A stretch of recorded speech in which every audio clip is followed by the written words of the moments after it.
what's up, everybody? Welcome to the 5th episode of Two Atheists Talking. My name is Ray Castro, and this is Michael Novak at Michael Novak TV on Instagram. Links in the description as always. And today we're going to talk about Danish movies. I'm pretty sure nobody have seen those. The millions and billions and trillions. They haven't seen these Danish movies. Didn't you say we're going to talk about Danish Hollywood movies? I said there's no Danish Hollywood movies, Ray. I'm sorry. And I know what there's you're no Hollywood movies. I know. I'm just joking. Blockbusters. You mean blockbusters?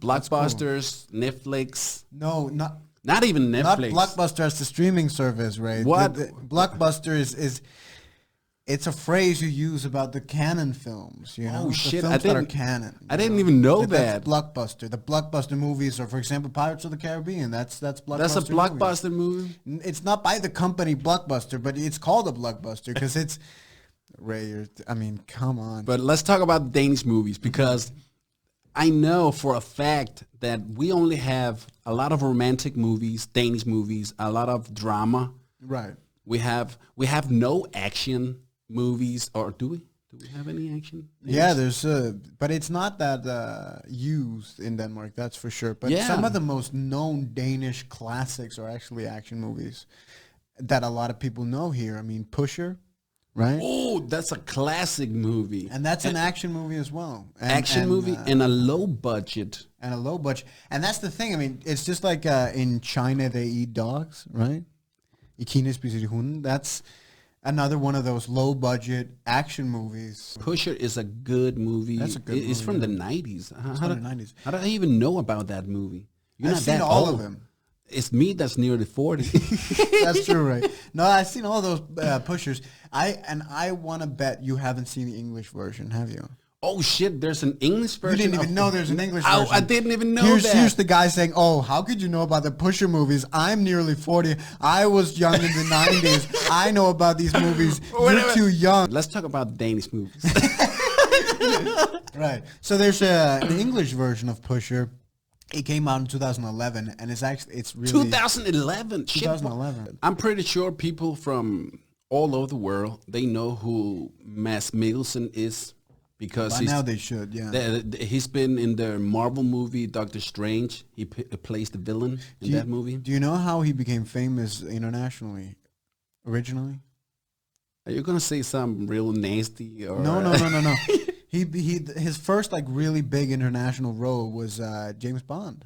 Oh yeah, the Casino 007. Yeah, Royale. That's from 2006. Yeah, that's probably right. 10 years later, he made the Star Wars movie, the Rogue One. Yeah, the series Hannibal. He plays Hannibal Lecter in the series Hannibal. Now he was in the movie Pusher. Right. He was like he had a B-roll. He wasn't famous at all. He wasn't famous at all. He was just getting started making movies. And the fun thing about it is that he always had something going on with his eyes. Mads Mikkelsen, if you're watching this, write a comment and tell us why all these eye problems. He's definitely watching, Ray. I'm just gonna Definitely. Oh, we also got Viggo Mortensen. You forgot to mention. Yeah, that's true. You forgot to mention Mads Mikkelsen's brother too. He's also. Does he have a brother? I didn't even know that. Lars Mikkelsen. You never. Oh shit! Yeah. Damn. Oh my god. Wow, don't do drugs, kids. Ray. Don't do drugs. He's also broken international ground. Actually, it's interesting because... Are you sure? I'm sure of this, right? Listen, Benedict Cumberbatch, who plays Sherlock, right? He was the main actor in Doctor Strange, right? Yeah. And Mads Mikkelsen was the villain. The villain, right? And on Sherlock, in season 3, in the finale, Lars Mikkelsen plays the main villain. Oh shit! I didn't even know that. He's worked. There's a lot of things you don't know, right? Yeah, apparently.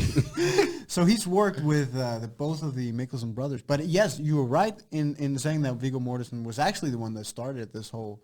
I mean, with Danish actors. If you don't know international, if they don't know who Viggo Mortensen is, write a comment. Tell us why you don't know about Viggo Mortensen. He's the guy who plays. Shit. Yeah, he's a real international movie star now. Right. He made with a Danish name, which is so cool. And nobody can pronounce that shit. Name in the world. Nobody can pronounce his name. Is Vigo? Is Vigo? Is Virgo? Mortensen? Yeah, Mortensen. In the movie Lord of the Rings, Right. Well, not his movie, but he plays the actor. Oh, he don't play the actor. He play. Right. He don't play the actor. He is the actor in Lord of the Rings. Right. In the 3 first movies, right? I don't know. I haven't seen Lord of the Rings. Right? What? You haven't seen Lord of the Rings? I know they Rings? exist, but I haven't why haven't you seen those movies? I have a life, Ray. I'm not gonna.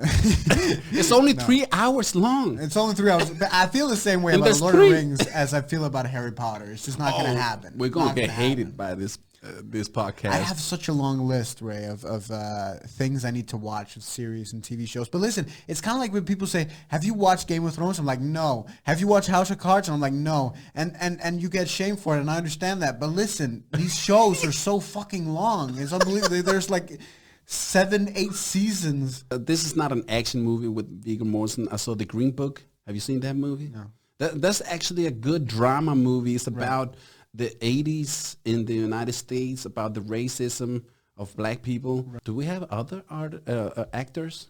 Nicolas Coster-Waldau. Who the hell is that? You Rewind. I don't even. I can't. He's in Game of Thrones. He's one of the main characters. He's Jaime Lannister on Game of Thrones, and I don't even watch that show, but I know he's been in every single episode of Game of Thrones. You're right. And the funny thing about it, a lot of people have told me this, but I couldn't even. Don't do drugs. I'm telling you. And don't also, do it. I think that started with The Night Guard. Have you seen The Night Guard? Yeah, and that's a good movie. That's a really good movie. Danish movie from like 2000, and I think because that got a lot of attention internationally as well, and I think that's I heard that was why he was cast for Jaime Lannister. Wow. Was because they watched The Night Guard, the people that make Game of Thrones, and they liked it. They loved his acting in it, and then later, and they were also fans of Clown, just like you said. We were talking about. So Frank Vam has also been a guest actor on Game of Thrones, which is pretty cool. Now, the thing about Danish movies is that, like I said, we have a lot of romantic, drama, comedy, but where are the horror? Where's the zombie apocalypse in Denmark? Where's the vampires? Where's the werewolves? When are the aliens gonna invade Denmark, you know? Have you seen The Rain, the series The Rain on Netflix? But it was bad. The acting was bad. Yeah. Yeah, I watched the first episode, only the first episode, and then I couldn't watch anymore. I was like, what the fuck is going on? I was cringing. I couldn't see that. It was real bad. But the thing is that, how come we don't make international movies in Denmark? Are you talking genre? No, just make an English movie that could go, public for the whole world, Right. How come we don't do that? That's a really interesting question, actually, Ray. I think it's because, come to think of it, I mean, we have, we forgot to mention also Claes Bang. Oh, yeah. Dracula. Exactly. But you're right. You're absolutely right, Ray. But I think it's because we have so many people representing Denmark, like we just talked about with all these actors. But Denmark is still a really small country. So I think it might be because there's no demographic for it. I think if you're a Danish film creator, director, producer, whatever, I think you'd rather make a movie in Danish than a movie in English. But that's the thing. It's an interesting topic, honestly. To be honest, if we could make a horror movie, with real good actors that could go international in a way, we would put Denmark on the map. But somehow people don't think like that here. I think you're right. But I think honestly it's because they can't do it when they try. It fails. I mean, I remember I told you about this there's a Danish horror zombie movie called Sorgenfri, which is this... Is it in Danish? In Danish. It's a Danish horror zombie film about this city in the outer Copenhagen area that in the suburbs that all of a sudden becomes infected with zombies, and zombies start appearing, and it follows this family that try to escape from these zombies and try to you follow this family. And it's just really bad. Okay. Like it's one of the worst movies I've ever seen in my life. And that's the thing. And they can't pull it off. Why can't we pull it off? I don't understand. Why are the aliens only invading America? Why is there always a zombie apocalypse in America? Why all these Gangster movies are going on. Everything is going on in the United States, never outside the United States. It's weird as fuck for me. You're right. Leave a comment if you have seen any of these movies we were talking about, any of the actors, Danish, and leave a comment if you know any Danish movie we forgot to mention. And leave a comment telling Ray what he should watch, because Ray hasn't seen anything. What are you talking about? Absolutely We haven't seen anything. Don't drag me into this shit, Ray. What do you mean? If I'm going down, you're going down with me. Don't drag me into the shit pile, Ray. You haven't seen anything. That's not my fault. You didn't even know what a blockbuster was. I didn't know. You didn't even know that Mads Mikkelsen had a brother. So just, Don't do drugs, kids. Don't do drugs. It'll fuck up your memory. Let's wrap it up. Yes. To everybody watching, thanks for watching. Remember to subscribe, press the bell. Be notified. Yeah. When new uploads and arrive. Follow us on Instagram, Snapchat, all the other platforms. Everybody take care. My name is Ray Castro, and this is Michael Novak at Michael Novak TV on Instagram. Also, go follow Ray. Go listen to his music. You Don't Want It is out now. It's produced by Papa Branca, mastering. Where he mastered it. Yeah, right? he mastered it. The producer is actually Knopstar. Knopstar. Yeah, shout out to him too. Shout out to him too. Go listen to it. It's on Spotify, Tidal Music, Apple Music. It's everywhere, dude. It's fucking everywhere. Just go listen. Take care. Take care. Bye. Bye.